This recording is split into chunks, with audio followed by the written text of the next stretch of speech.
Customer অনেক সময় অনেকগুলো কাপড় একসাথে দেয়। ধরো একটা কাপড় দিয়েই তুমি জামা বানাও, পায়জামা বানাও, ওড়না বানাও। তো আমি কি করি জানো? আমি তখন এগুলোকে টুকরো টুকরো করে ফেলি। টুকরো টুকরো করে ফেলি মানে কিন্তু এমন না যে আন্দাজে করি। কারণ এখানে ধরো সমপরিমাণ কাপড় থাকে।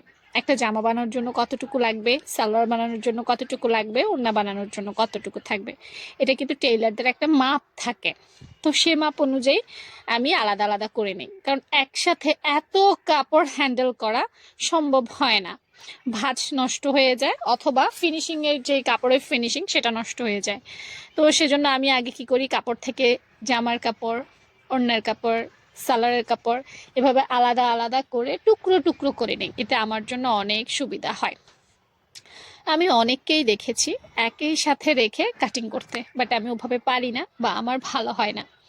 এক একজনের কাজের কোয়ালিটি আসলে এক এক রকম, তাই না? সবাই যে সব কিছু পারবে এমন তো নয়। তো তোমরা কিভাবে এই ধরনের কাপড়গুলো কমপ্লিট করো, আহ, অবশ্যই লিখবা, কারণ তোমাদের মতামতগুলো জানাটাও কিন্তু আপুর জন্য অনেক বেশি দরকার।